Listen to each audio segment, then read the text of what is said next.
Return to order, and the order of business is amendments to H.R. 2748, Postal Reform Act. I believe we'll recognize Mr. Lynch for the purpose of an amendment. Thank you, Mr. Chairman. I believe I have an amendment at the desk. The clerk will read. Regarding, this one is regarding reduction in force collective bargaining. The clerk will read the amendment. The amendment to H.R. 2748, offered by Mr. Lynch of Massachusetts, page 63. Without objection, the amendment is considered as read, and Mr. Lynch is recognized for 5 minutes. Thank you, Mr. Chairman. Mr. Chairman, this amendment would strike Section 301 of the underlying bill, which is entitled Applicability of Reduction in Force Procedures. Inexplicably, Section 301 seeks to prohibit future collective bargaining agreements negotiated between the Postal Service management and its employee unions from containing any restrictions on layoffs, so-called reductions in force. Similar to other provisions included in H.R. 2748, Section 301 fails to address any of the core financial and operational challenges faced by the Postal Service. Now, if you put this in context, I want to single out the postal unions and the conditions under which they operate.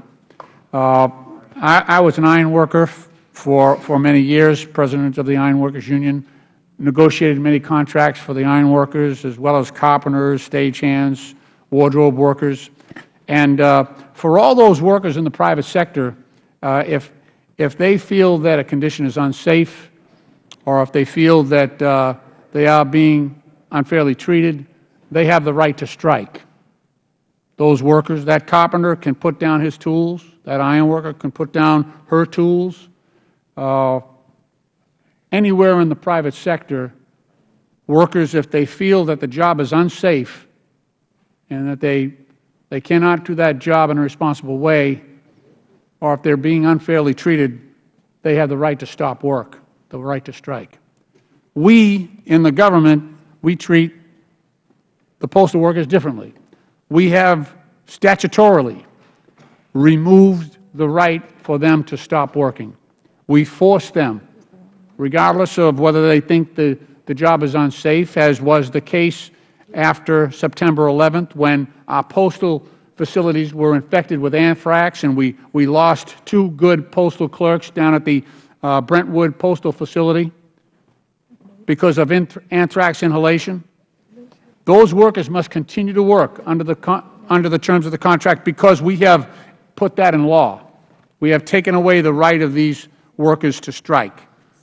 They have the right to grieve, to file grievances and arbitrate, but we have taken away their right to strike. On top of that, and it puts them in a much different context with far fewer powers to really change the working conditions on the job, now in this bill we are going to remove their ability to negotiate, to sit down with their management over the conditions under which they will be laid off, which is a core right. This bill, if it were in the private sector, would constitute an unfair labor practice. This bill would certainly, in the private sector, for any other worker in America, be regarded as bargaining in bad faith, where you take away basic conditions without giving the employees the right to negotiate.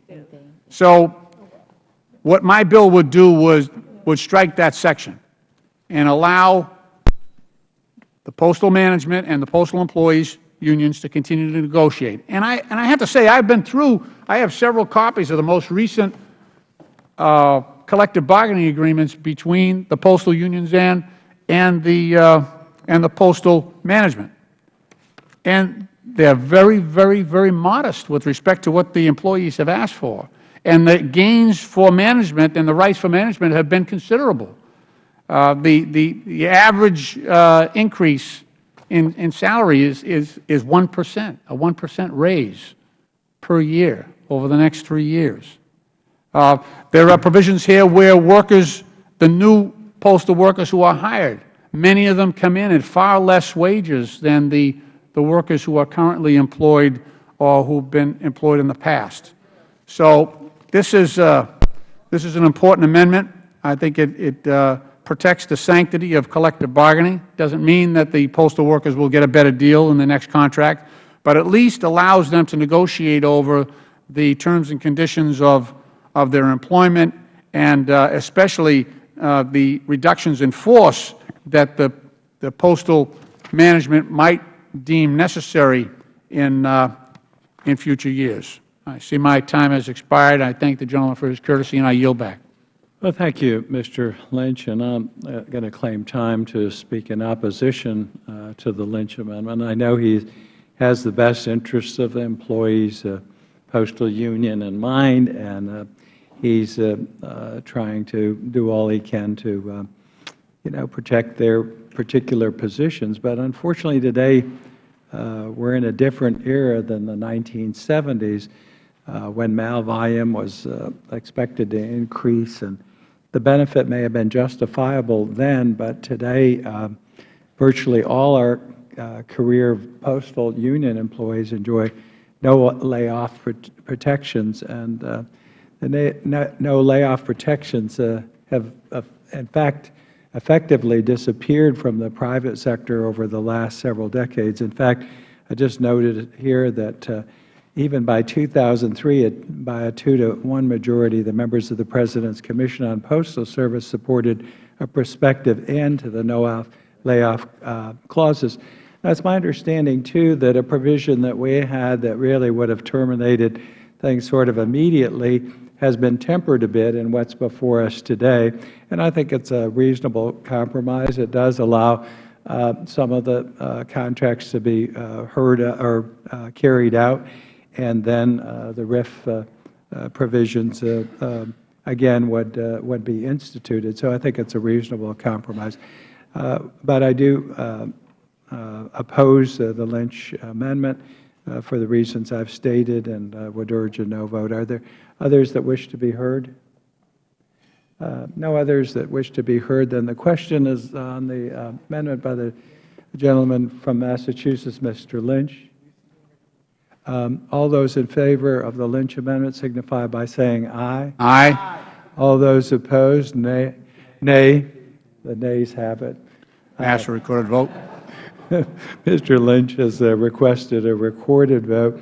Recorded vote will be postponed pursuant to the committee rules, and it will occur on the Lynch amendment. All right. Others who wish to be recognized for the purpose of an amendment? Go ahead. I have another one, but you can go. You want to go? Mr. Lynch, did you want to offer your second one? Do one more. Okay. We're waiting for a Go minute. ahead, and then we'll go. Yes, thank you, Mr. Chairman. I do have another amendment. Mr. Lynch is recognized. The clerk will read the amendment. Amendment to H.R. 2748, offered by Mr. Lynch of Massachusetts. Without objection, the amendment is considered as read. Mr. Lynch, you're recognized. Well, thank you, Mr. Chairman. I appreciate the courtesy. Mr. Chairman, this amendment would, I'm sort of feeling like the skunk at the lawn party here, but this amendment would strike sections 501 and 505 of the underlying bill pertaining to the calculation and treatment of Postal Service Federal Employee Retirement System surplus. While the language currently included in H.R. 2748 would rightfully require the Office of Personnel Management to consider the unique position, salary growth, and demographic characteristics of postal employees when recalculating the FERS pension surplus, the legislation would unfortunately mandate that any resulting surplus be immediately transferred to the Postal Retiree Health Benefit Fund.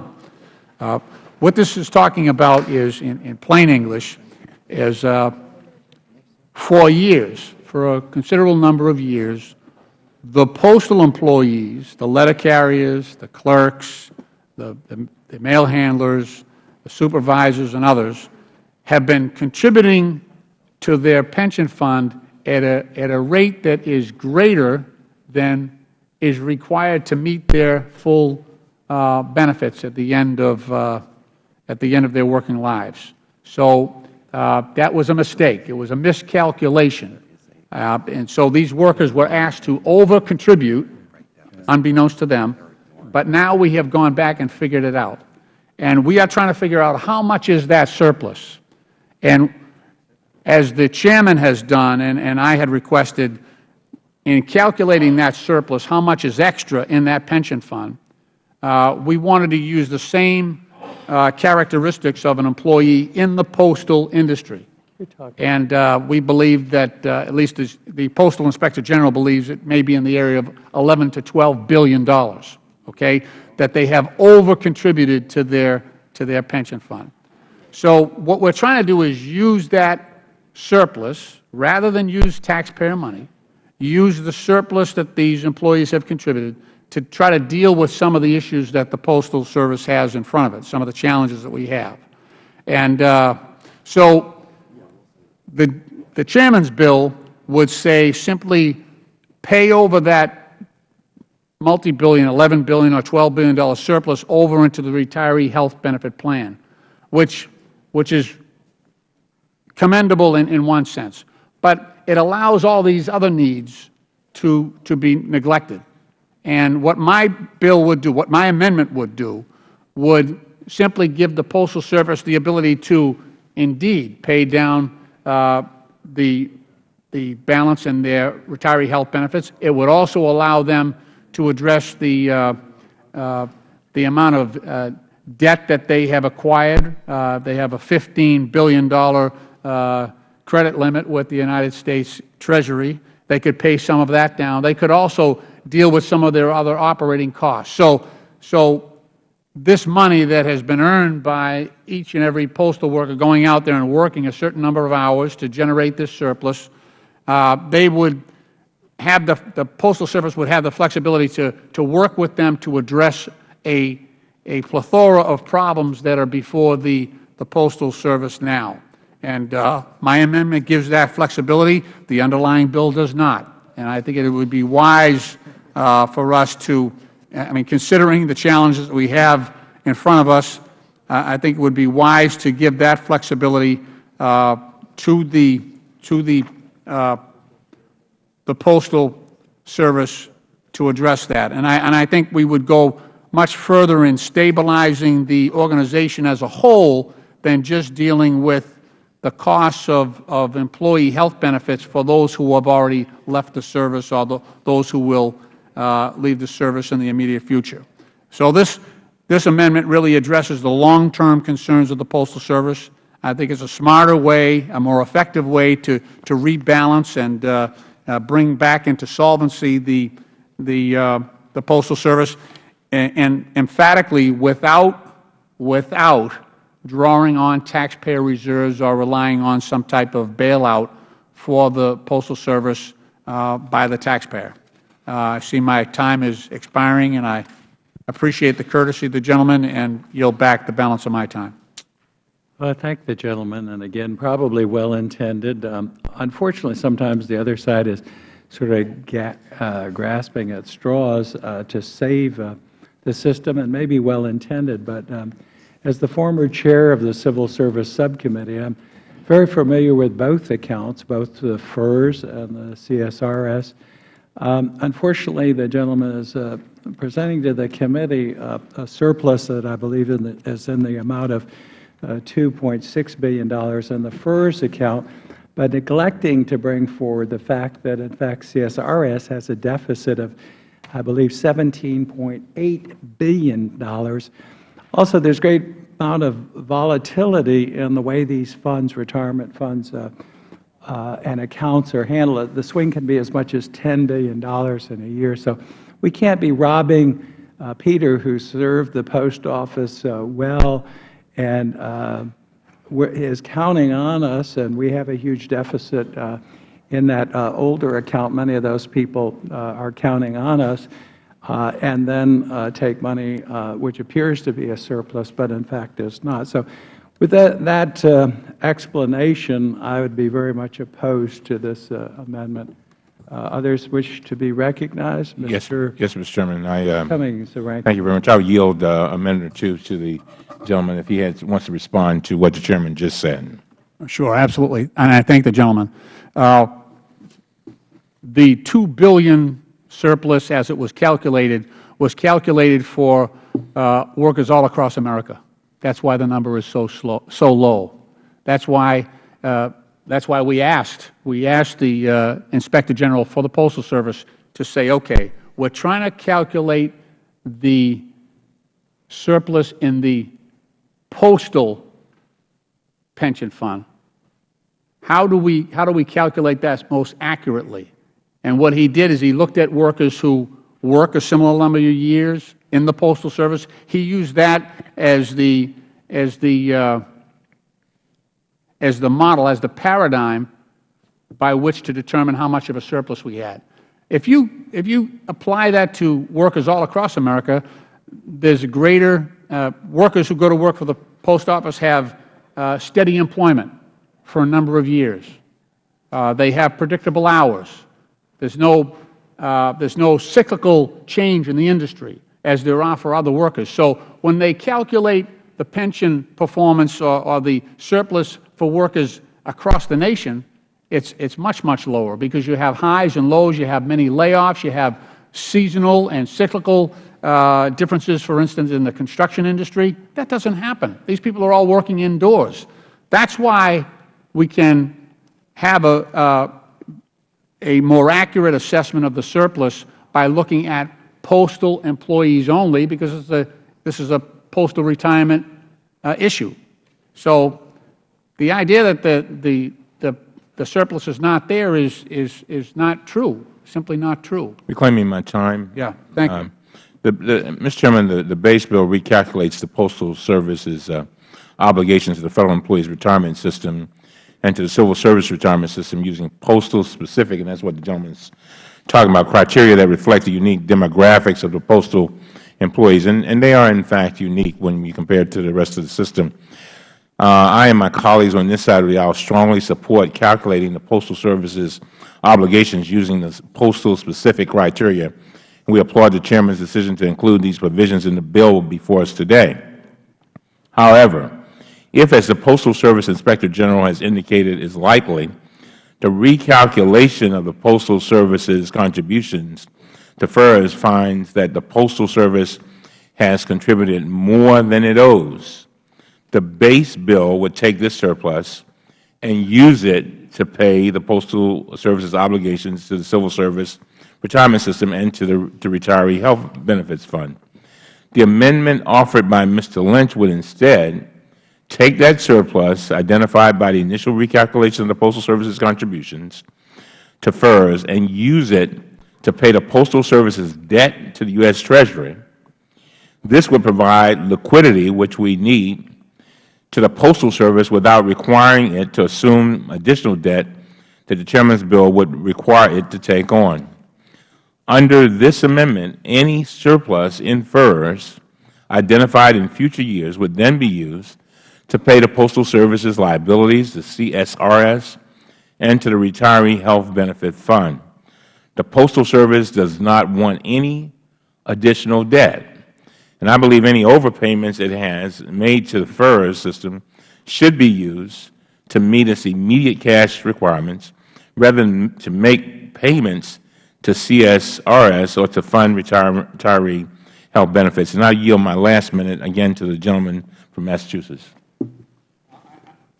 I thank the gentleman. I'm afraid I would be repeating myself if I spoke more on this issue. Very well. Thank you. I yield back. And I yield back.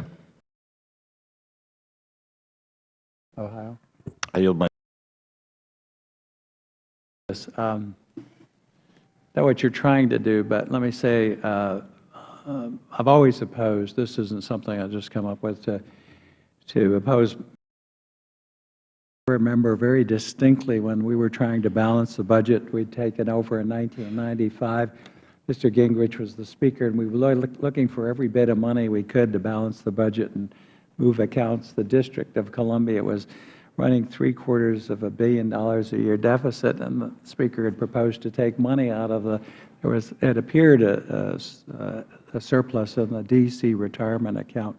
Opposed that then, opposed this now. CSRS has people who work for the government who are long-term, the longest serving because they're the oldest. We changed the system out to FERS, and it has different benefits.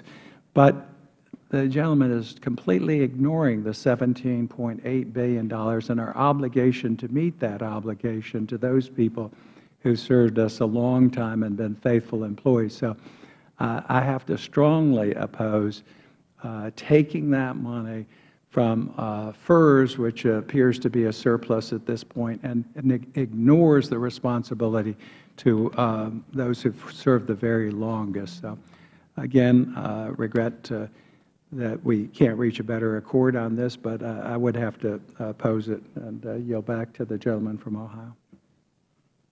I yield back. Any others seek to be heard? Then the question appears on the second amendment by the gentleman from Massachusetts, Mr. Lynch. All those in favor of the pending Lynch amendment signify by saying aye. Aye. All those opposed, no. No. The noes have it. The gentleman from Massachusetts has requested a recorded vote, and according to the rules and agreement, the second amendment offered by Mr. Lynch will be postponed and rolled. Are there further amendments? Mr. Turner from Ohio, you are recognized. Mr. Chairman, I have 2 amendments at the desk, and I ask unanimous consent that they be considered en bloc. The clerk will read the amendment. Amendment 1, please. Amendment to H.R. 2748, offered by Mr. Turner of Ohio. And you want to read Amendment 2. You ask that they be considered in block. Amendment to H.R. 2748, offered by Mr. Turner of Ohio. Without objection, the 2 amendments read by the clerk will be considered in block, and the gentleman is recognized for 5 minutes to explain the in block amendments. I want to thank the Chairman for recognizing me and accepting these en bloc, and I want to thank Chairman Issa and his staff for working with me on several provisions that are already in the bill and on this technical amendment that ensures that this legislation protects our cultural and historical resources. The first amendment is a straightforward amendment that simply adds national historic landmarks to the list of the factors that the Post Office must consider in modernizing door delivery. The underlying bill includes a series of factors that the Post Office must consider when modernizing door delivery, including concentrations of poverty and population, and we want to add the historic character of the area and national historic landmarks. These factors were included by my amendment in the 112th Congress markup, which passed by voice vote, and I believe this amendment today will only strengthen those provisions by including national historic landmarks to the list of factors. By having them consider this in conjunction with registered historic districts, it will make certain that we preserve the historic character and cultural value.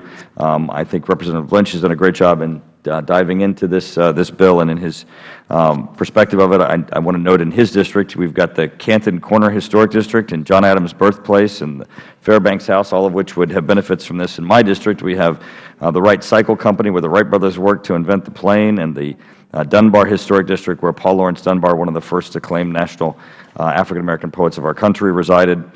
So I hope to have support for that. The second amendment is we worked also with Ranking Members Cummings. My amendment simply requires that the Chief Innovation Officer's strategy required under Section 704 address the specific methods by which mail-piece design analysis may be improved and expedited to promote the increased use of innovative mail-piece design. Just to highlight this for a minute, I had a briefing by a business person in my community that has a new prescription pill box that is easier for seniors to open and actually could go through the mail.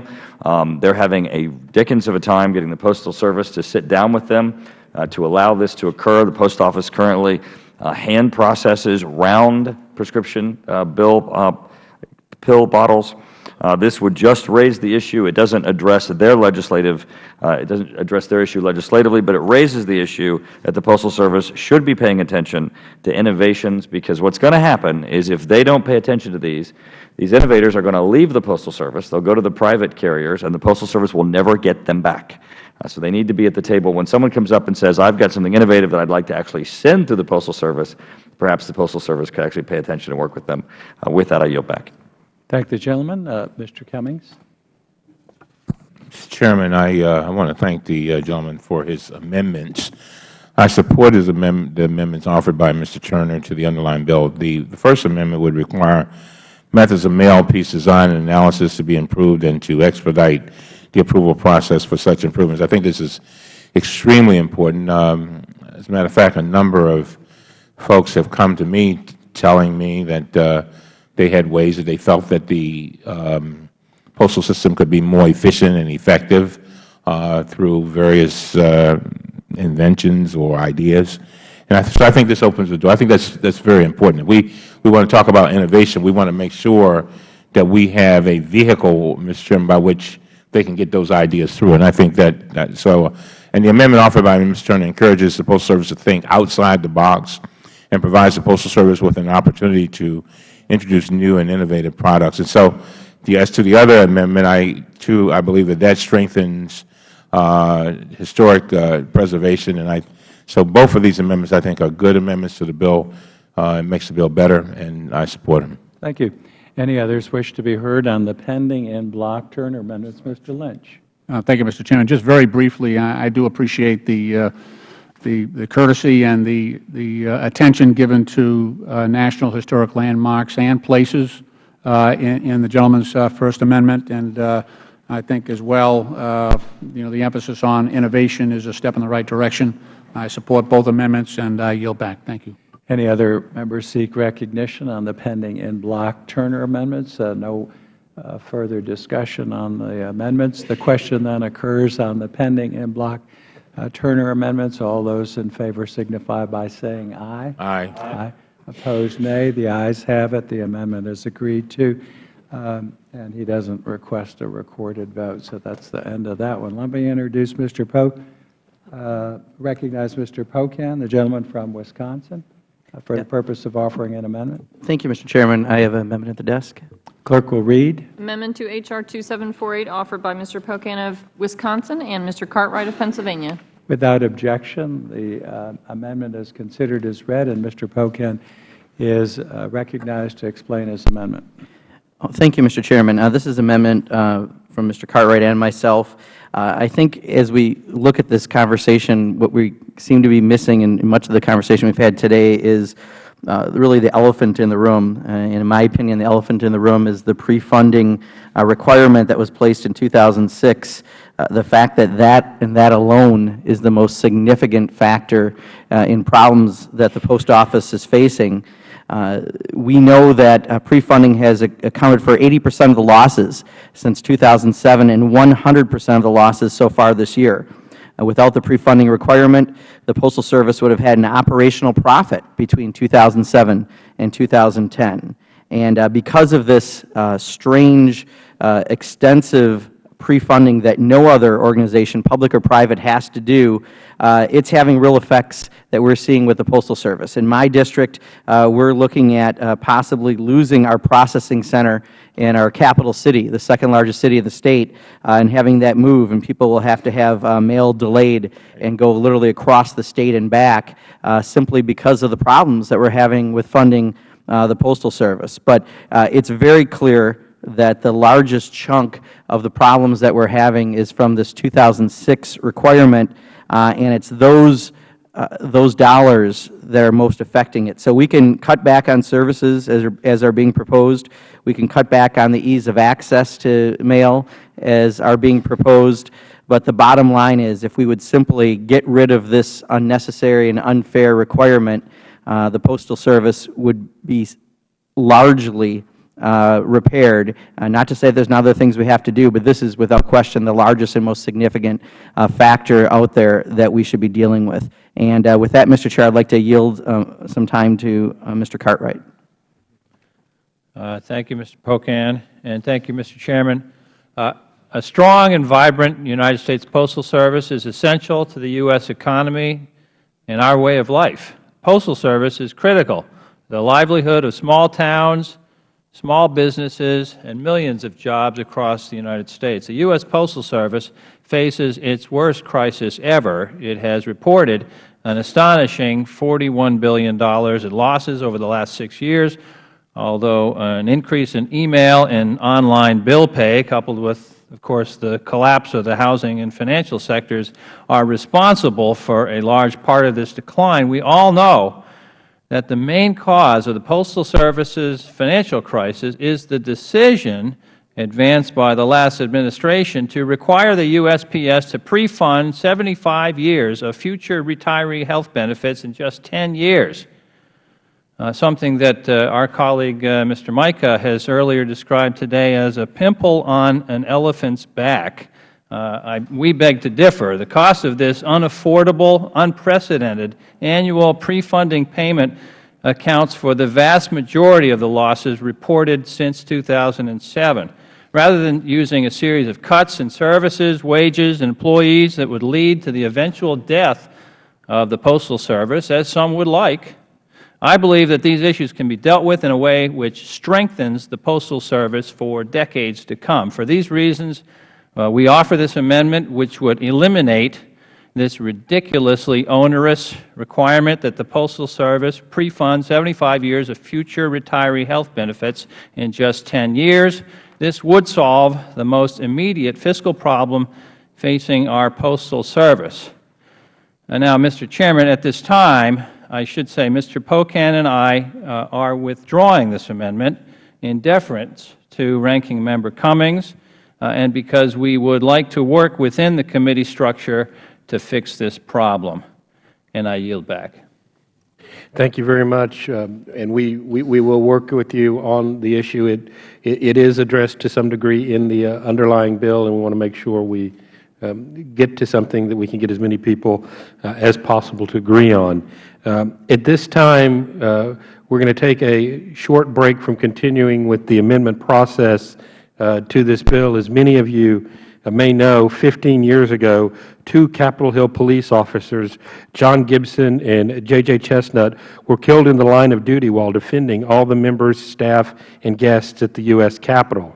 So at 3:40, which is coming up in just a couple of seconds now, we will be observing a moment of silence to honor Officer Chestnut and Detective Gibson, their families, and the sacrifice they made on July 24th, 1998.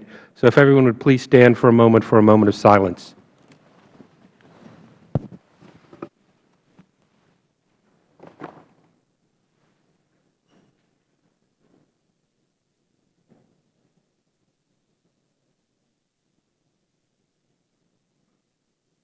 Thank you very much.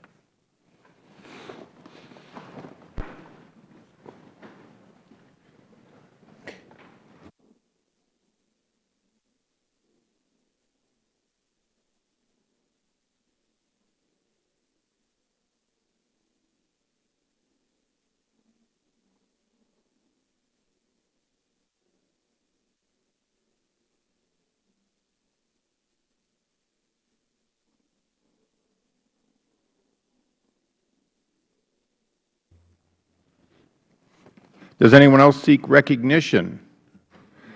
The gentleman from Illinois, do you have an amendment at the desk? Yes, The clerk Chairman. will read the amendment. Yes. Amendment to H.R. 2748, offered by Mr. Danny K. The gentleman is Davis. recognized to explain his amendment. Thank you very much, Mr. Chairman. My amendment speaks to the possibility that the Postal Service may have the opportunity to recoup or generate revenue that it currently does not receive, especially in terms of commercial air flight, air travel, air mail that may be carried. And I think this revenue could possibly be found. It's a rather complex issue, and therefore I would ask unanimous consent to withdraw my amendment, but also to enter into a colloquy with you, Mr. Chairman. If the gentleman would yield. Yes. I look forward to working with the gentleman specifically on his concerns on air package carried in by commercial carriers, not only because I believe he raises a good point as to having them digitally signed for a number of purposes, but also because this committee has a long history of air safety, including related to air in Alaska and around the country. The Post Office is often the backbone of making a commercial service that carries passengers viable, and we both have an obligation to make sure that that's a two-way safe street. So I would certainly ask to be able to work with you between now and the time this goes to the floor to perfect something. Thank you very much, Mr. Chairman, and I look forward to working with you and the chairman of the subcommittee to see if we can't reach some accord and recoup and generate resources. And I yield back. I thank the gentleman. Will the gentleman yield? Actually, He's yielded back. That's fine. he's yielded back. Do you seek recognition? He's already withdrawn the amendment. Is there another amendment? I did want to say I would look forward to working with him. I think that has now been said. Are there any further amendments? The gentleman from Pennsylvania, Mr. Meehan, is recognized for the purpose of offering an amendment. Thank you, Mr. Chairman. I have an amendment at the desk. Clerk will read the amendment. Amendment to H.R. 2748, offered by Mr. Meehan of Pennsylvania. The gentleman is recognized to explain his amendment as it's being distributed. Thank you, Mr. Chairman. Mr. Chairman, I, along with all of our colleagues on this committee, have spent time, I know, looking at ways in which we can promote efficiencies in the Postal Service, recognizing the great challenges that they face.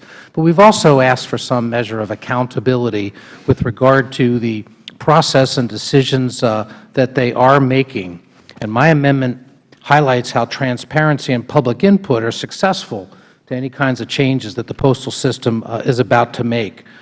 From the very beginning of my involvement in postal issues here in Congress, I've always come to the perspective that I think there are ways the Postal Service can improve and become more efficient. And I've never endeavored to stand in the way of those kinds of efforts. But when the Postal Service first came out with a plan to consolidate network processing facilities, I was hopeful that that would be one such effort.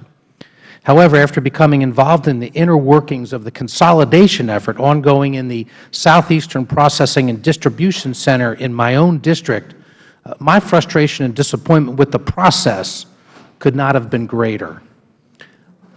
At a previous lifetime, I had the opportunity to have worked with a previous member of Congress as a young staffer and participated in the base realignment and closure process that this Congress initiated, and remembered the opportunity to have changed a determination by that BRAC Commission based exclusively on the facts on the ground in the local area, and the ability to appeal to the Commission and talk about the facts as they were generated from the community itself. To this day, there is still a distribution facility in our region that would have been closed that continues to demonstrate its viability and its cost effectiveness. My own experience with the Southeastern facility, as I said, has been frustrating. At a public meeting where the district manager presented the consolidation plan to the public for the first time, he outlined potential savings. But quite literally, the math didn't even add up. After making an inquiry, an error was addressed, and the district manager added the missing $2 million to the line item. $2 million. And we're talking about these are the ways decisions have been made. I requested an independent review by the Postal Inspector General's office. The IG affirmed the Postal Service plan, articulating the support and the consolidation would be successful and achieve the targeted savings. The Postal Service and Inspector General were wrong. When an overnight delivery standard was maintained, the original plan to consolidate the Southeastern facility into the one in Philadelphia became unworkable. Physically, there would not be sufficient floor space, and the capacity for the machines required to process the mail volume in that time frame. So once again, we've had representations that these are the bases upon which the decisions have been made, but then the facts on the ground go against the very basis upon which those decisions have been made. So the Postal Service decides to change the plan. Well, why did we have these analyses in the first place if the facts upon which they made the decision don't support the original conclusion? They just arbitrarily decided, well, we're going to change it a different way. They gave no public notice of the change. They didn't disclose anything to the impacted businesses, and they didn't solicit community input. They revised the plan to send the mail to a Delaware facility. The new savings target is $3 million, less than previously anticipated. But who's to say this new plan is going to work? Who's to say the money will actually be saved? Part of the mail processing already has been transferred and consolidated to another facility. It's been going on for more than a year. And I've yet to hear a positive status report on that. I hear mail's delayed. I hear there's transportation issues, and I hear the delivery standards are all compromised. Mr. Chairman, this is not the way to find efficiency, save money, and deliver high-quality service, which has been the hallmark of the Postal Service.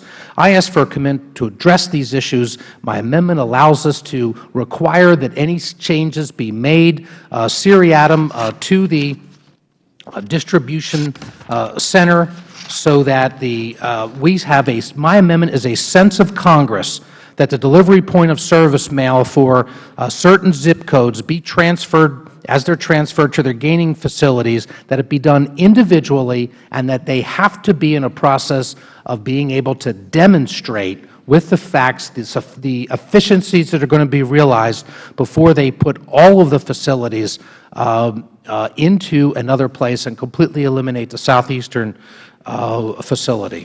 Would the gentleman yield? Yes, Mr. Chairman, I will yield. I share with the gentleman the recognition that you've done the work, you have the facts.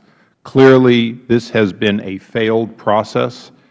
And although I would rather that this not be a sense of Congress entered at this time, I would pledge with the gentleman not just to work on this issue, but as you did in the case of how we do to the curb conversion, where we require material changes, I would work with you both on what would affect this facility, and with your leadership, work on how we could prevent this in any future plan, since there are many other processing centers that are on the Post Office's agenda. If you would agree to do that, to work on the broader bill, I would certainly agree to ensure that some aspect of this were considered in the final bill.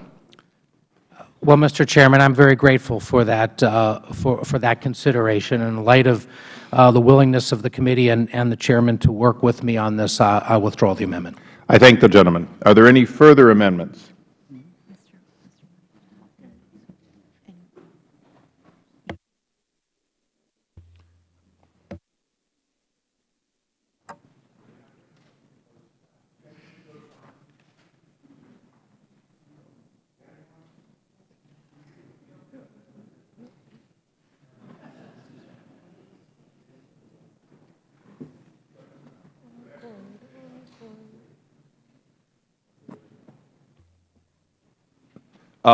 Mr. Mica is recognized for the purpose of offering an amendment. Mr. Chairman, I have an amendment at the desk. The clerk will read the amendment. Amendment to H.R. 2748, offered by Mr. Mica of Florida. Thank you for recognizing. The gentleman is recognized for 5 minutes to explain his amendment. I won't take 5 minutes, just a minute. First of all, my amendment was improperly crafted and drafted, so it amends actually the Obama health care bill, and I will ask unanimous consent in a second to withdraw it. But the amendment is intended to include postal employees along with members of Congress and congressional staff for inclusion and coverage by the President's health care plan. When we had the Postmaster General here, he said about 80% of their costs were labor, and about 40% of that cost was health care and other benefits. And since the President's health care bill has been touted as saving money and also imposed on members of Congress and their staff, I thought it might be appropriate that we adopt that measure. So I can't offer it at this time. I will be recrafting this so it fits into our legislation, and I promise to work with the committee. I noticed the head of the union, he was the second biggest postal representative, I guess, of the employees, had suggested maybe we make this optional, or that be a choice, and maybe we'll craft it in that fashion.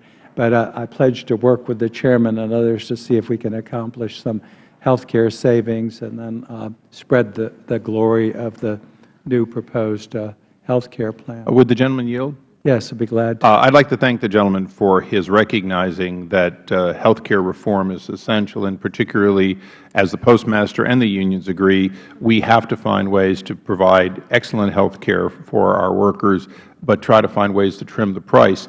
The gentleman's leadership on this issue is appreciated, and we intend on, in the weeks to come, preparing and bringing to a markup a broad and comprehensive reform of the Federal employee health care benefits, which would include postal workers. And for that reason, I would ask that he hold many of these suggestions for that bill, because I believe that at that point we will be taking on directly the cost drivers and the benefits. Well, in that case, I'll ask that the amendment be withdrawn. Without objection, so ordered. Are there any other amendments? Hearing none. The question.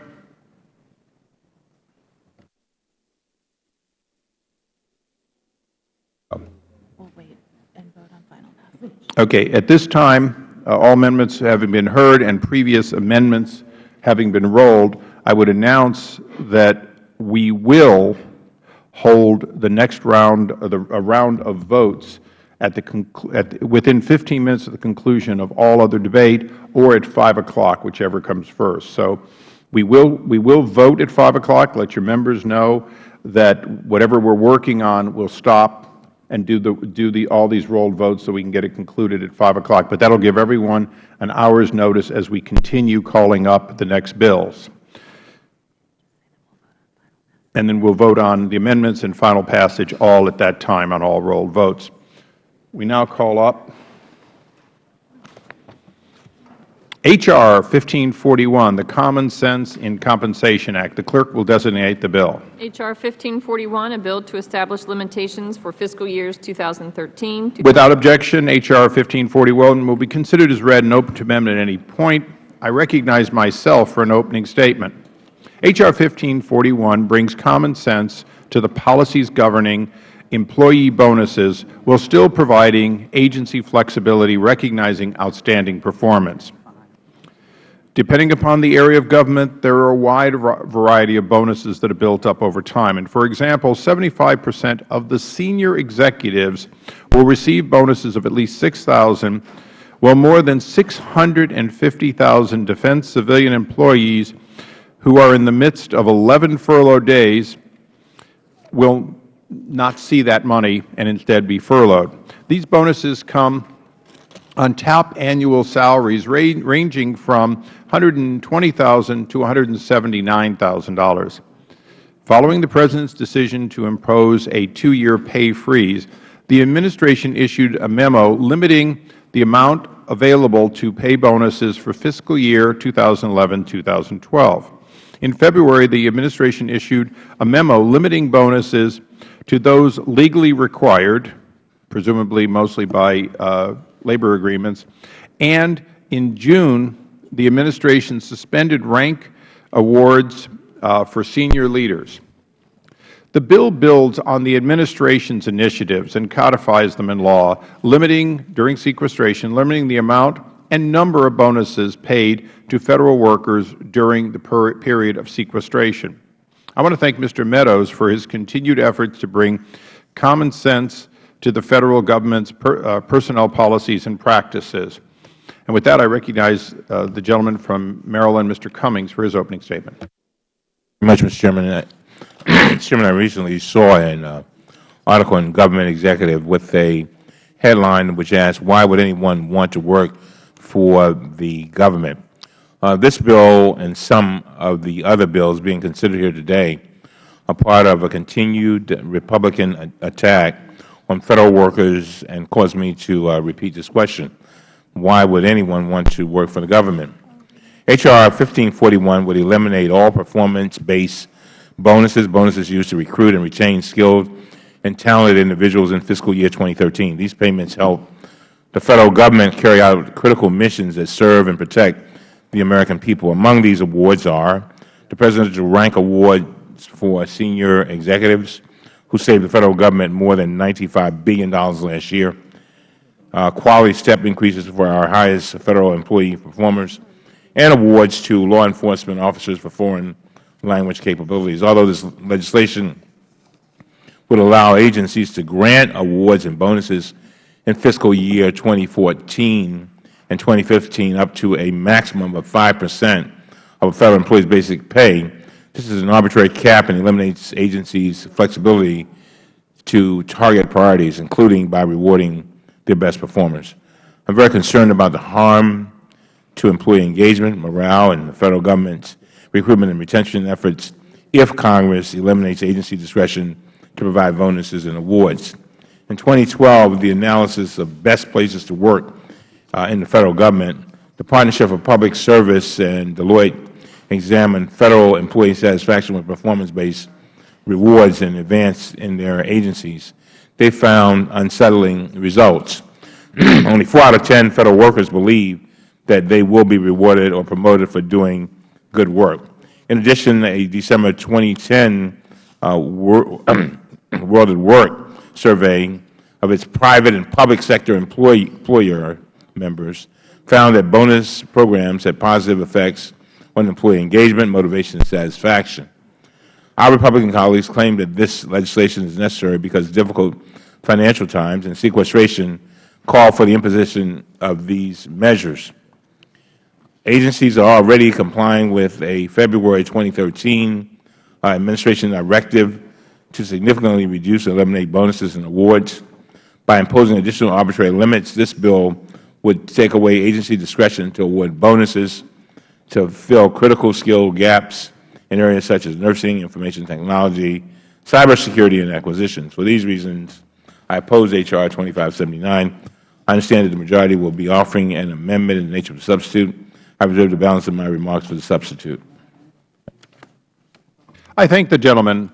I'll hold the record open until the end of the day for any member who would like to submit a written statement. For what purpose does the gentleman from North Carolina seek recognition? Mr. Chairman, I have an amendment in the nature of a substitute at the desk. The clerk will read the amendment. Amendment in the nature of a substitute to H.R. 1541, offered by Mr. Meadows of North Carolina. The gentleman is recognized for 5 minutes to explain his amendment, and I want to thank him particularly for his leadership and this amendment.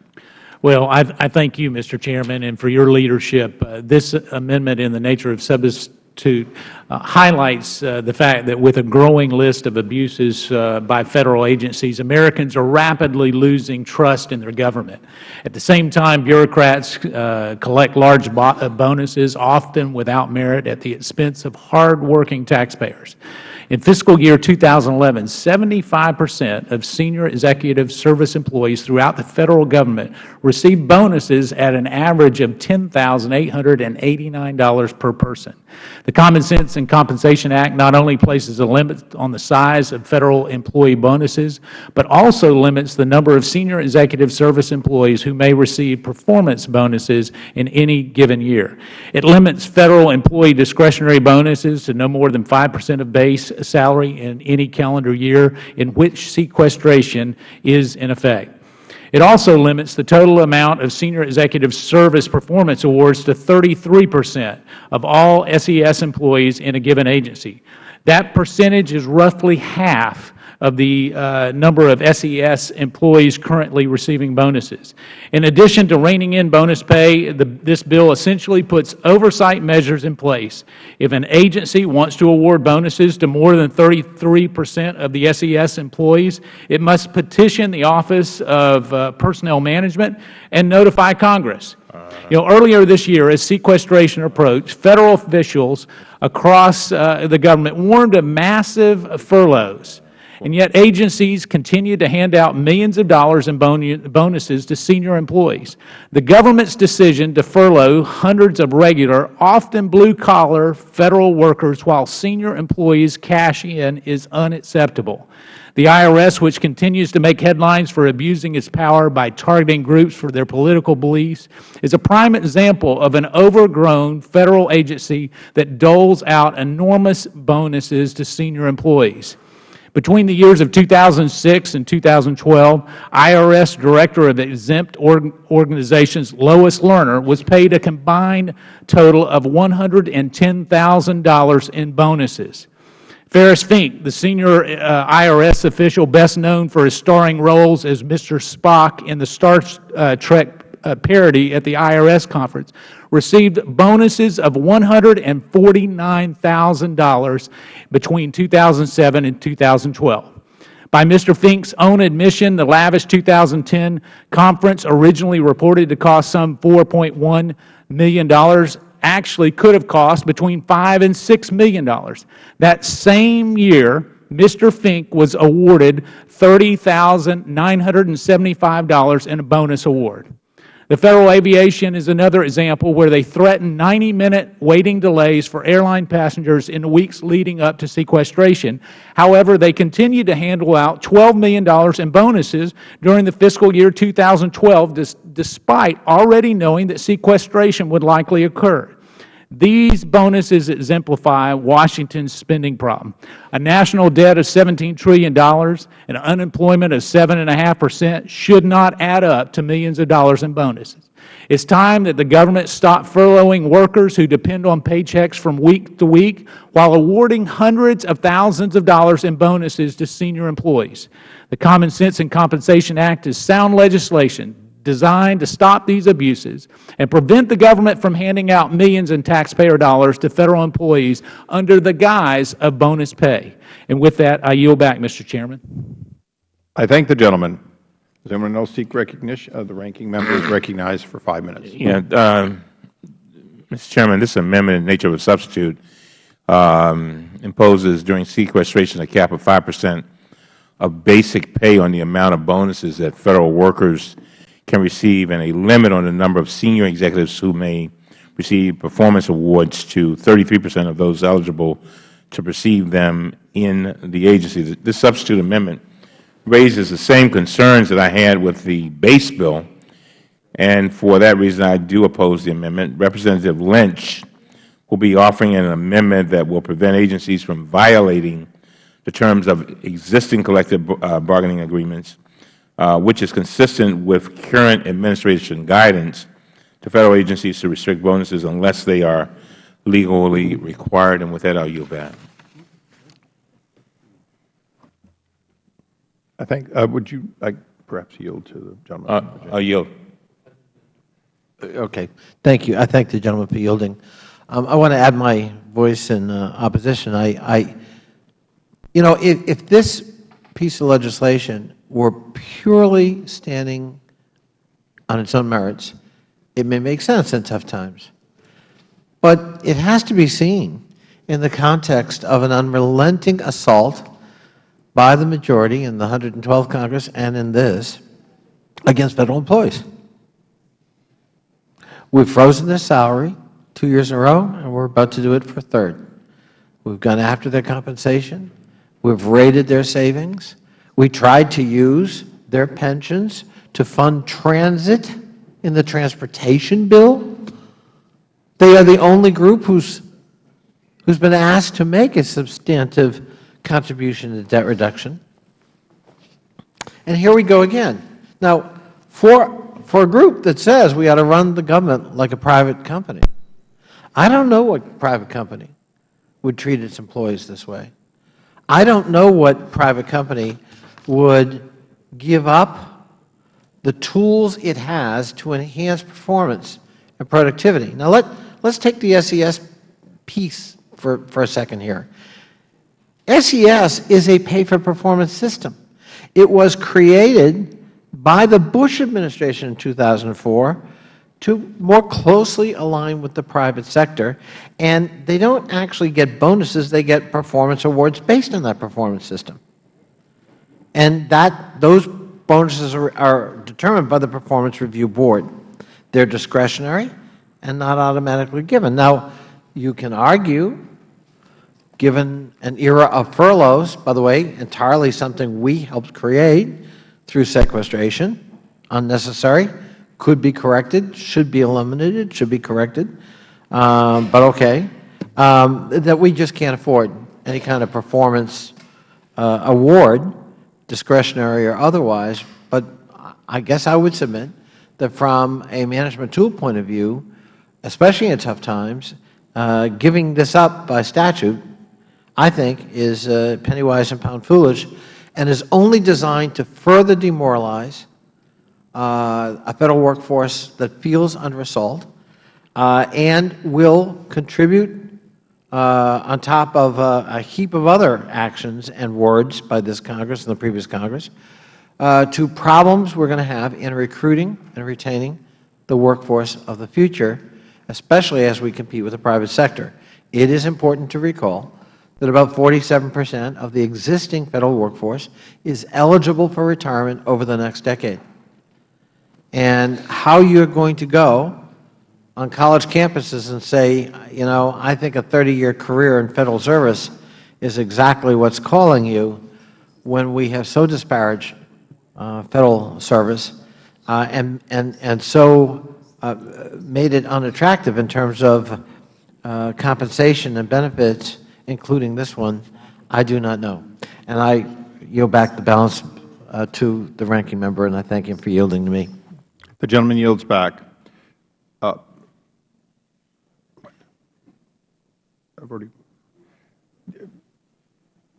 We are in order for what I believe is your recognition for a further amendment. Okay, thank you. Thank you, Mr. Chairman. You're right. The clerk will designate the amendment or read the amendment. Amendment to the amendment in the nature of a substitute to H.R. 1541, offered by Mr. Lentz of Massachusetts.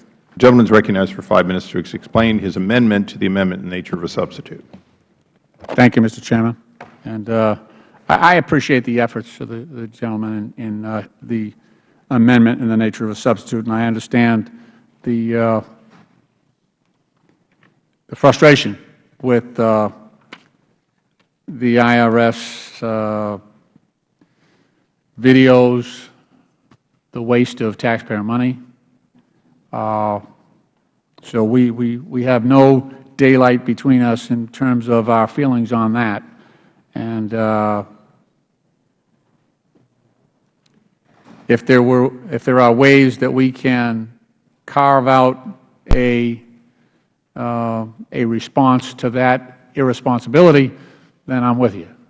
My concern is that we paint all of the other responsible employees at Treasury and at the IRS with the same brush. And I think if that were the case, it would be very much unfair. So my amendment, my further amendment to the gentleman's amendment in the nature of substitute would allow agency heads to waive the 5% cap that the gentleman wants to apply on discretionary bonuses if the limitation would violate the terms of a collective bargaining agreement. There are instances where those bonuses are earned. They are integral to our ability to bring the best and brightest onto our side on behalf of government. Think about it. You know, our Federal employees are posting up against people in the derivatives industry who our people could walk across the street any day and earn exponentially higher resources. We see this happen all the time. We see it even in Congress, where our most talented staff are lured away by the promise of higher salaries, and it happens at agencies as well. We've been accused of having a revolving door where people get their expertise and knowledge here with government, and then eventually, because of the caps that we have on salary, they're by necessity drawn to the private sector and work work on behalf of the people they were regulating previously.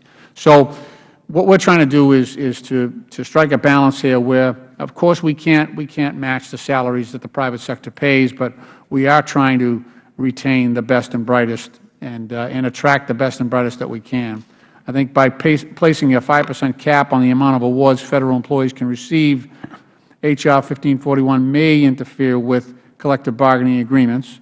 My amendment ensures that, at least in this case where there is a collective bargaining agreement in place, the interference will not happen, exempting the bonus limitation for collective bargaining agreements only.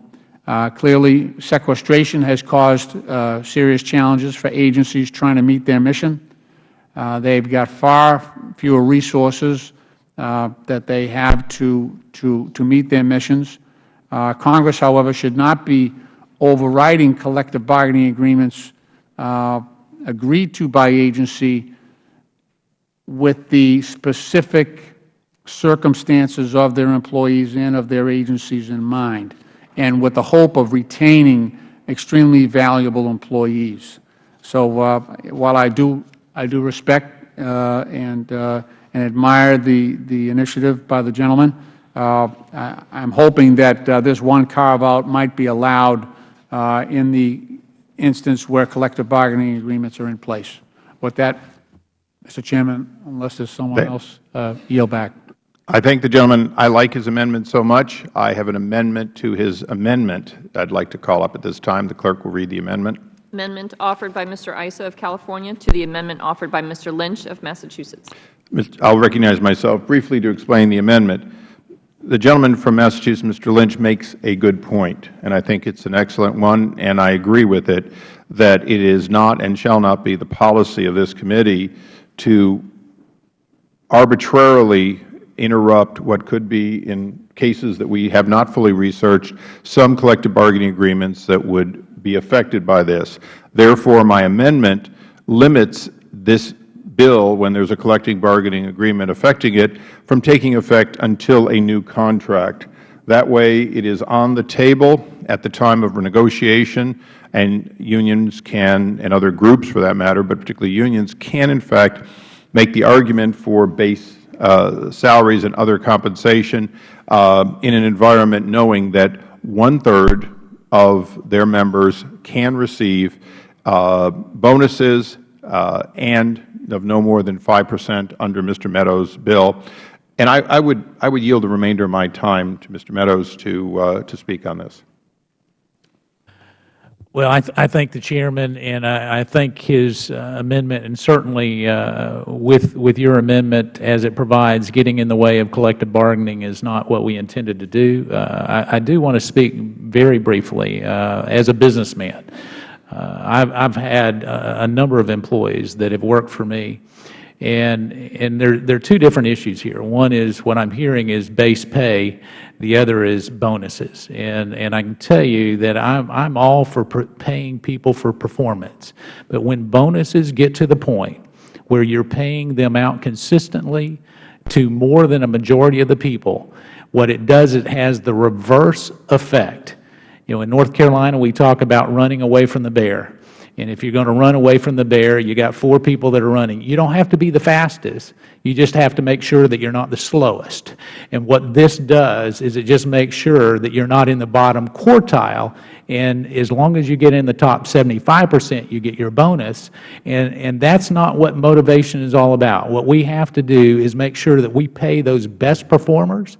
And if we've got a problem with attracting good workers, we need to look at that from a marketplace standpoint, because when they go to qualify for a loan or anything else, it is the base pay that they get qualified on, not bonuses that are conditional over time. And so we're doing our employees a disservice if we are counting that as part of their base pay. And with that, I yield back. I thank the Chairman.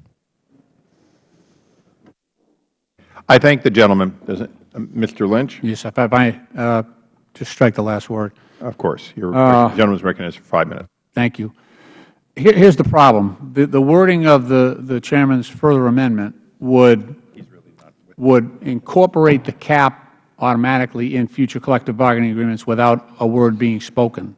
It just it makes it automatic, my reading of this, so that the cap would automatically apply to future collective bargaining agreements before the parties sit down and actually talk about the terms and conditions of their agreement. So when the gentleman says he doesn't want to get in the way of collective bargaining in good faith, this would actually Would the gentleman yield? Sure. I want to agree with you in a sense. It does take it out of the pool of things that are bargained on. As you know, for example, the health care. Federal workers go into collective bargaining, let's just say NASA workers or whatever, or IRS employees or GSA, and they don't bargain over their health care. That's a given. Congress has had a lot of those. We're viewing the ability to have bonuses greater than 1/3 of the individuals or greater than 5% as no longer being on the table to put into collective bargaining, but they are free to bargain with all other elements. But the gentleman is correct in that sense. That was the intent of wanting to agree with you not to limit or not to affect current contracts, but to harmonize across government, unionized and non-unionized, going forward. I thank the gentleman. I understand the import of the gentleman's amendment. He correctly states that. If we're going to respect collective bargaining, what you're doing in other parts of this bill is importing language and limitations in future collective bargaining agreements, so they're not subject to collective bargaining. That's correct. Yeah, that's correct. Yeah, same as an earlier provision I think we had. Well, if the gentleman would further yield, because so the idea of collective bargaining is that you get to talk with your employer, and you get to talk to your employer about the terms and conditions of employment. If the employer just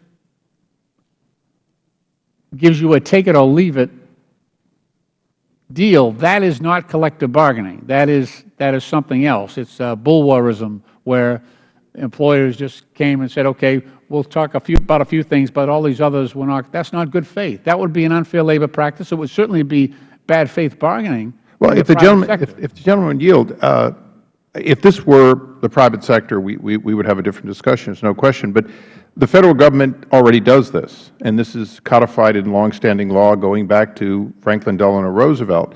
As you know, for example, a pay schedule that an employee is on is not open to negotiations. You can have people in certain pay categories, but a pay category pays a pay category. GS 13 pays GS 13. I understand that. So those are not open to collective bargaining, and in a sense, a bonus that becomes 100%, if you will, arbitrarily or hypothetically, I should say, would in fact be a pay increase around a pay grade or step. So the fact is, this is consistent. What we're doing is consistent with existing Federal law, the same as the health care program is not part of collective bargaining. Work rules, protections, all of those are part of collective bargaining. But pay is. And so the union does have the ability to negotiate over bonuses currently. And it doesn't mean they get it. It doesn't mean they get it. It's not automatic, but it is a subject of collective bargaining. What you're saying is you're going to put a cap on it. Staff has given us a number. Outside of the Post Office, only 89,000 total employees of the Federal Government can have any, and their senior executive can have any kind of pay discretion in union contracts. The law does not permit collective bargaining as to pay for the vast majority of Federal workers outside of postal. Right. But the opportunity is there. No, it is not. It is. No, it is not. The law does not allow it. It is an exception to the law, as I've been informed, on pay. So base pay is not subject to negotiations in collective bargaining, with the exception but bonuses. But when bonuses become 100%, or bonuses become— They're not 100%, though. No, if they become— well, there's 80% in many entities. So— Reclaiming my time. Of course. You know, sir, they have the ability to negotiate and sit down and talk about that right now. And what I'm saying is that your legislation stops that, prohibits that. End of story. Okay, let me recognize myself, and I'll yield to the gentleman as equally as he did. He was very generous. What we do is only during sequestration, and only for this purpose, we, in agreement with part of your amendment, we are limiting, Mr. Meadows is limiting, how many people can receive this, because it is part of the consideration of whether we furlough people, whether we lay them off, RIF them, and so on. But I think to the point that my staff is accurately giving me, the gentleman is not correct in two senses, and these are two. As you said, this pay for performance came out of the Bush era. The idea of bonuses in the way that they have begun to exist is a relatively new concept, and it is a concept which was always intended to be not automatic. As you know, the former Martha Johnson, the former GSA administrator, looked at us, and when we saw the image of a man in a bathtub with his 2 wine things who was eventually dismissed, and we asked why he, after she knew about his wrongdoing, why he got his bonus, her answer was he was entitled to it. That created, I think, for Mr. Meadows and many others, the recognition that when something gets to be a given, an entitlement, 80% or more getting it, and even somebody who the IG had already informed her had done things wrong, very wrong, and cost the taxpayers a huge amount of money, still got his bonus. So what Mr. Meadows in the base bill is attempting to do is set a generous portion. 1/3 can receive these bonuses, and although 5% could be 4% or 6%, set a maximum amount of base pay. The gentleman made a very good point, and the reason we're amending your amendment rather than voting it down is you make a point. Mr. Meadows and myself and no one on the committee intended to arbitrarily get in the middle of contracts that are already in place, but during sequestration, when those contracts end, and as long as sequestration is in effect, we are saying this will not be on the table in amounts greater than 5% or 1/3. A contract negotiation, for example, could, in my opinion, include that when sequestration ends, certain bonuses would be back in.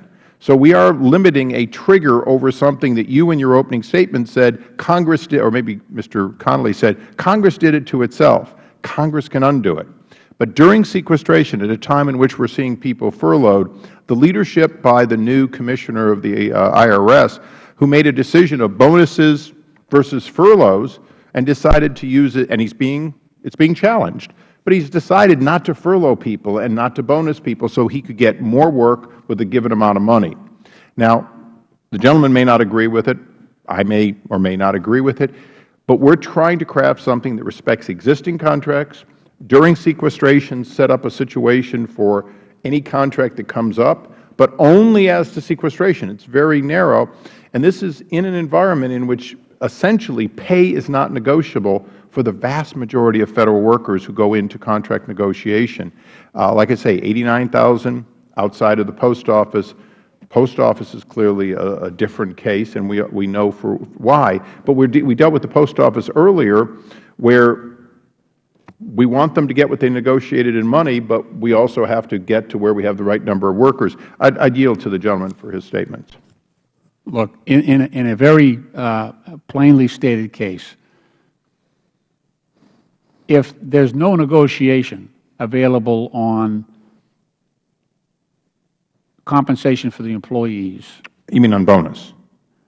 This is compensations. Sometimes we set the base pay at one level, but in order to attract people in, we provide the opportunity for bonuses. Right, but reclaiming my time, the gentleman probably is making the point that Mr. Meadows and you do have a disagreement on, perhaps, and that may be how the final vote ends up. We do consider that Congress intended and the Presidents have intended bonuses to be bonuses for certain performance, not an entitlement used to induce people to come in by giving them one set of pay and then giving them this bonus that essentially becomes base pay. We are perhaps debating whether it's a bonus or simply an increase in base pay negotiated in a union contract. Mr. Meadows, perhaps I'm speaking for you more than I should. I yield to you.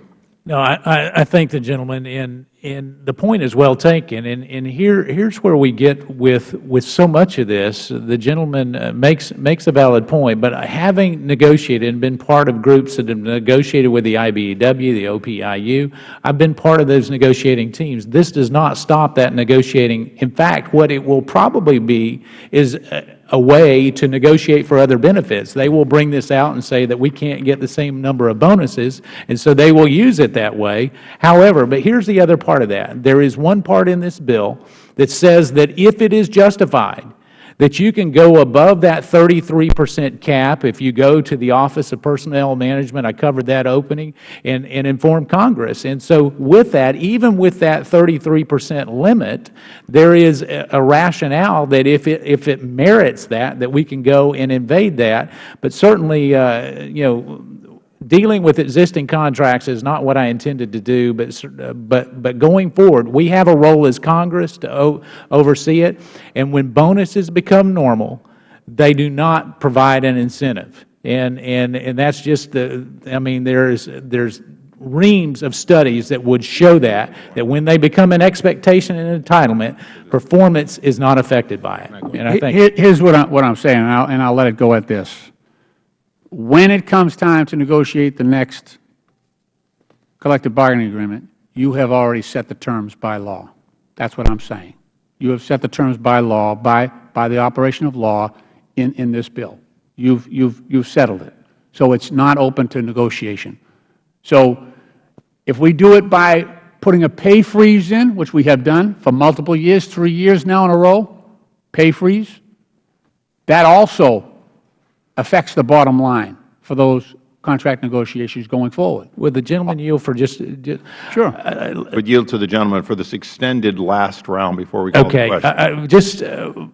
I've got Martha Mills and Paula Wyatt back, both Federal employees who have been on a pay freeze, who came to me and said, this is just not right. And when I talked to them about this particular thing, and I started talking about the bonuses that these senior level, they were appalled. They had no idea. And so when the majority of the rank and file, when they understand what's being paid out, it is a bonus system for the haves and the have-not, and the majority of the rank and file, they don't exceed this. This is really a disincentive to the average worker that's out there, and with that, I'll close out and yield back. I thank the gentleman. Mr. Chairman. For what purpose does the gentleman for Virginia seek further repugnation? You do. Strike the last word. I just The want gentleman is recognized for 5 minutes. I thank the Chair, and I won't take it. I wanted to respond to something my friend from North Carolina said, because I think it needs to go challenged. I worked in the private sector for over 20 years with 2 major companies, one of which was a San Diego-based company. And the idea that routinely bonuses don't have anything to do with productivity is simply not true in the case of the companies I worked for. In the case of one of them, bonuses were every year part of your evaluation. They might vary. You might go to 0 if your performance wasn't up to snuff. But the expectation was there'd be a bonus, and that company grew like wildfire. They were cited every year for productivity gains. And I would just simply suggest to my friend, conversely, when you don't have an incentive system, a performance incentive system in place, you're not differentiating between high performers and mediocre performers, and that most certainly has an effect on the bottom line and on productivity negatively. I yield back the balance of my time. I thank the gentleman. The question now occurs. I'm sorry. I'm sorry. I would yield to my friend from Massachusetts. Of course. Let me just try to offer this one example. At the VA, the VA, we actually have some very, very talented doctors, very, very talented hospital administrators that if they were, at least in my district, I have 3 VA hospitals, Brockton, West Roxbury, and Jamaica Plain. Now, if any of my docs wanted just to go over to work at the Mass General or Tufts, they could probably increase their salaries by, I would say, half, 50%, or maybe at least a third. And some of the really talented docs that are in specialties, forget it, probably multiples of what they're earning at the VA. And God bless them, because they're committed to the VA and to our veterans, and some of the hospital administrators as well, extremely, extremely talented. I guarantee you, because of the differential between what they earn at the VA and what they could be earning at the Mass General, they get their bonuses every year, because even with the bonus, it leaves them far short of what they could earn in the private sector, doing their current job. And so that's what we're getting at here. Sometimes the bonus is not appropriate. If it becomes usual and there's no value for what you're paying that bonus, but the problem that I see in the assumption that we're going to cap bonuses and take away the discretion import the cap in future collective bargaining agreements as well. If those individuals are covered by collective bargaining agreements, that's wherein lies the problem. So I'll let it go, but I oppose the Chairman's further amendment. Thank the gentleman. The question now occurs on the amendment from the gentleman from California, Mr. Issa, to the amendment from the gentleman from Massachusetts, Mr. Lynch, to the amendment in the nature of a substitute. All those in favor of the Issa amendments, please signify by saying aye. Aye. Any opposed? No. In the opinion of the Chair, the ayes have it. The ayes have it. The amendment is agreed to. The question now occurs on the amendment to the amendment in the nature of a substitute offered by the gentleman from Massachusetts, Mr. Lynch. All those in favor, please signify by saying aye. Aye. Any opposed? No. You don't like your own amendment? Not as it's been further amended, no. In the opinion of the Chair, the ayes have it. The ayes have it. The amendment is agreed to. The question now occurs on the amendment in the nature of a substitute offered by the gentleman from North Carolina. All those in favor, please signify by saying aye. Aye. Any opposed? No. In the opinion of the Chair, the ayes have it. The ayes have it. The amendment is agreed to.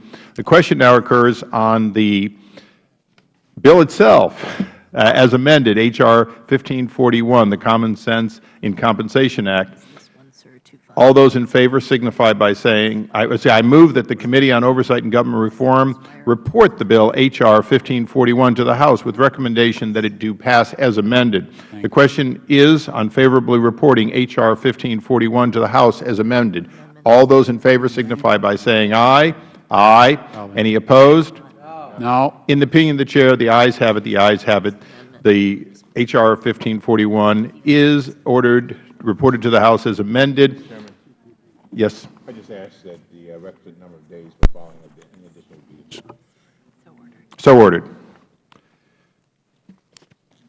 With that, we now proceed to H.R. 2579. The committee will now consider H.R. 2579, the Government Employee Accountability Act. The clerk will designate the bill. H.R. 2579, a bill to amend Title V, United States Code to provide for investigative leave requirements with respect to senior executive service employees and for other purposes. Without objection, H.R. 2579 will be considered as read and open to amendment at any point. You will find the bill in packets at your door. Or at your desk. I now recognize myself for a short opening statement. From Jeff Neely to Lois Lerner, this committee has uncovered numerous examples of very high-ranking government employees engaged in behavior contrary to the principle of public service. In the private sector, these behaviors would be grounds for serious disciplinary action or termination. In some cases, these employees would and could face civil or criminal penalties, but not in the Federal bureaucracy. Only in Washington could these employees not be terminated, but instead placed on administrative leave with full pay. They continue to accrue seniority. They continue to have their full health care benefits, and in fact, they do all that without working. H.R. 2579 helps ensure senior executive service, a group of individuals who have less than 2.4% attrition, I may add, are held accountable for their actions while maintaining existing due process rights for this service. A similar version of the bill was passed unanimously by this committee last Congress. In addition, it was passed in the House by a vote of 402 to 2 on December 19, 2012. I would like to commend a former member of this committee, Mr. Kelly of Pennsylvania, for his work on the bill and urge that members support its adoption. And I recognize Mr. Cummings for his opening statement. Thank you very much, Mr. Chairman. H.R. 2579 is somewhat similar to legislation that Representative Kelly introduced and that was passed by the House in the last Congress. However, this bill also would add new provisions that would give a politically appointed agency had extremely broad discretion to fire a senior executive service employee. The basis for such removal would be broad and vague, whatever the agency had viewed as endangering the agency's mission. This procedure would allow an agency head to remove an employee regardless of any protections or any due process rights currently available under existing law. For example, employees alleging whistleblower or discrimination claims could be subject to removal under this new provision. According to this legislation, these termination provisions will apply, quote, notwithstanding any other provision of law, end of quote. Employees will not be given an opportunity to address an agency's head's concerns before the employee is terminated, and the burden would be on the employee to seek and justify reinstatement. In other words, he'd be fired first, and then he'd have to try to get his job back. Under the introduced bill, the agency's head's response to the employee's reinstatement request would not be appealable. My Republican colleagues would have you believe that this is a bill meant to hold senior executives in our Federal government agencies accountable. Although abuses committed by government employees certainly need to be addressed, denying due process rights to employees is not the appropriate way to address abuses and runs counter to our American system of justice. We're simply better than that. This bill would fire accused employees first and ask questions later. Because this legislation gives an agency such broad discretion to immediately terminate an employee based on a vague standard without proper oversight, I'm afraid agency heads might feel undue pressure in particularly high-profile cases to terminate employees without first conducting a thorough investigation to determine the facts. We've seen even in this committee where members of the committee have asked agency heads, why haven't they fired somebody? And so for these reasons, I strongly oppose H.R. 2579. I understand that the majority will be offering an amendment in the nature of a substitute that may address some of my concerns. And, Mr. Chairman, just this morning, you sent a letter complaining about unfair allegations against the Inspector General of the National Archives and Records Administration. I'm not making any judgments about the specific and serious allegations against the particular IG, but in your letter you complain that the IG has been placed on administrative leave while allegations against them for wrongdoing are investigated. In fact, you note that there have been, quote, several serious complaints from OIG employees about the conduct of the IG, end of quote. But you believe these allegations are without merit. In fact, your letter says that maybe, and I quote, motivated by vindictive animus, end of quote. Your complaint is that he was placed on administrative leave at all, and that he remains on administrative leave while the investigation continues. But under the bill we are considering today, SES employees in the identical situation, facing the exact same allegations, could be fired outright. They could be forced to clear out their desks and leave their agencies. Then these employees would have the burden of proving that the allegations against them are false before they can get their jobs back. I realize, and I want to emphasize this, that IG and SES employees are governed by different rules. I understand that. But the principle, the underlying principle is the same. And I'm not making any judgments about the specific allegations against this particular IG. As a matter of fact, your letter was probably right on point. My point is that, as your own letter makes clear, there could be cases when allegations are false, when they are untrue, when they are motivated by a vindictive animus, as your letter states. And that's the bottom line. I think we have to be very careful with this kind of thing.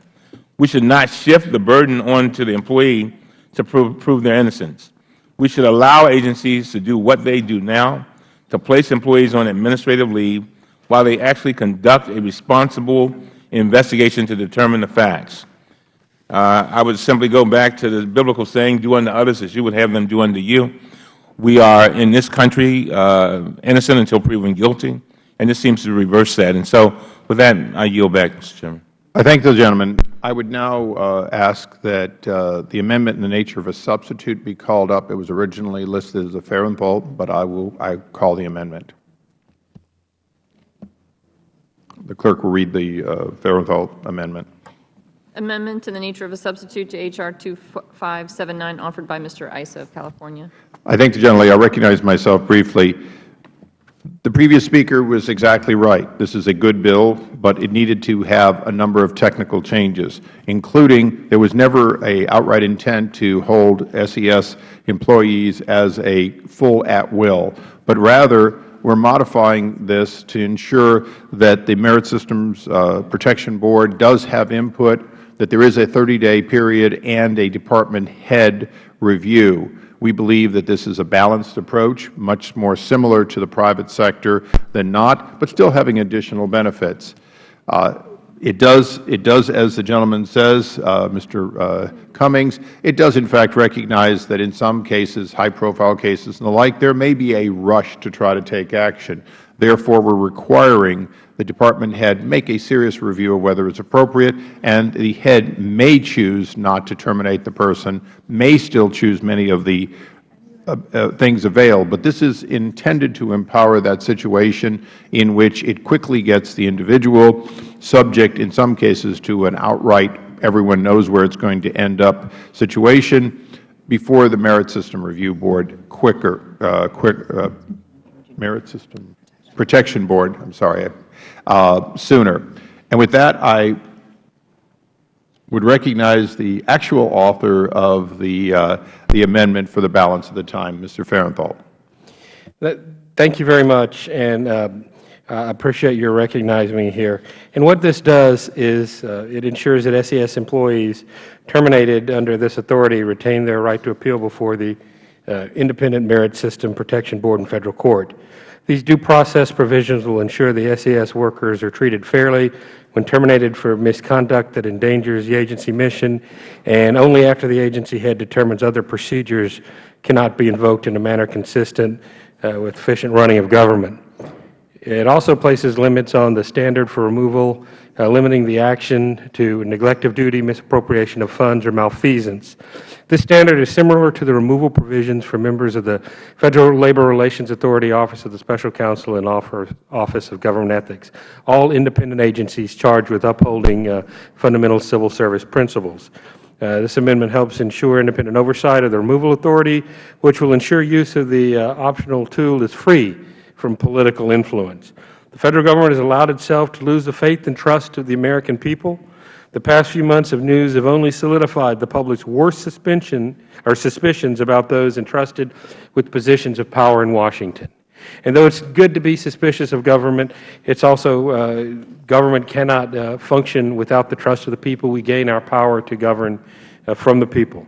Washington needs a long overdue accountability check, and for these reasons, I urge the adoption of the amendment and encourage support for the underlying bill. I thank that we now recognize the ranking member. Mr. Chairman, I appreciate the changes made in this amendment in the nature of a substitute that would provide additional clarity on the standard under which the agency may remove a senior executive service employee, also provide an employee the right to appeal to the Merit Systems Protection Board. However, I remain concerned about the provision allowing for the immediate firing of the employee without any advance notification or a chance to address the agency's head's concern prior to termination.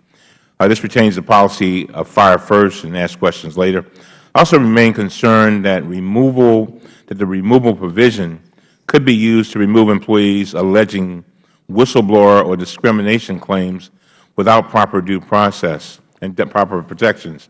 Of course, this committee has done a number of investigations based on whistleblower allegations. My Democratic colleagues and I will be offering amendments to address these concerns, and I will have further remarks when these amendments are considered. With that, it would be very appropriate to consider one of those two amendments, since it's an amendment to the amendment in the nature of a substitute. Mr. Lynch. Thank you. I do have an amendment at the desk. And the clerk will read. Would you like to take them in block or separately? We could take them in block. Okay. We'll take them one at a time.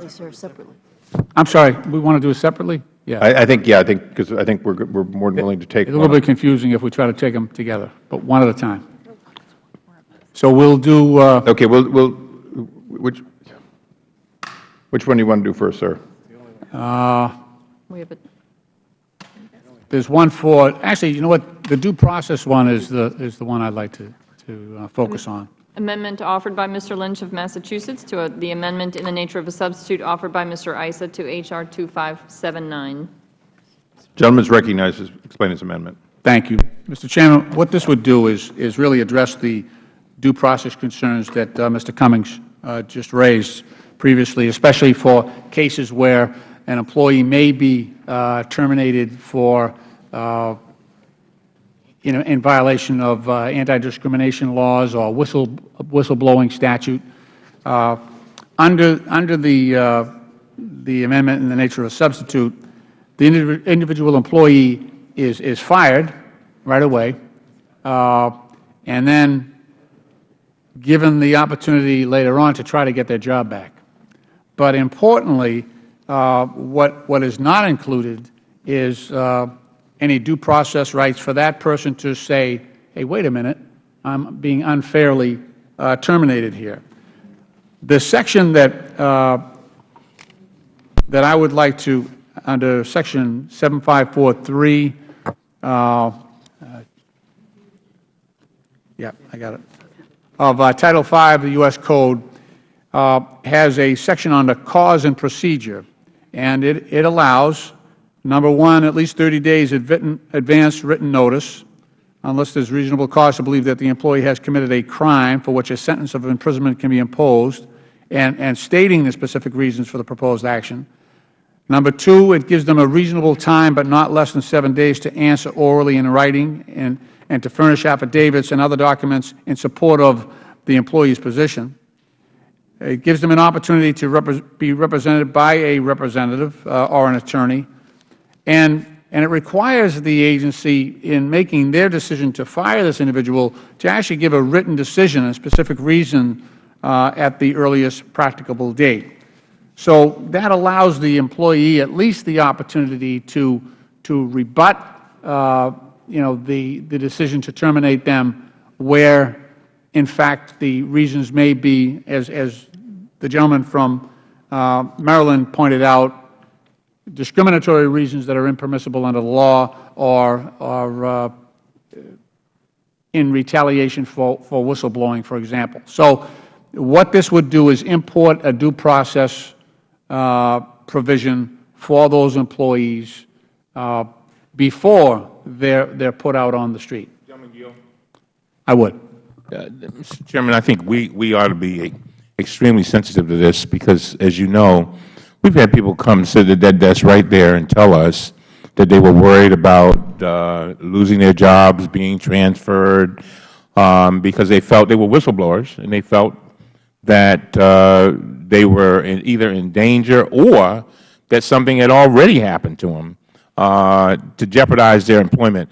And to your credit and to this committee's credit, we have made it very clear on both sides of the aisle that if they were in that position or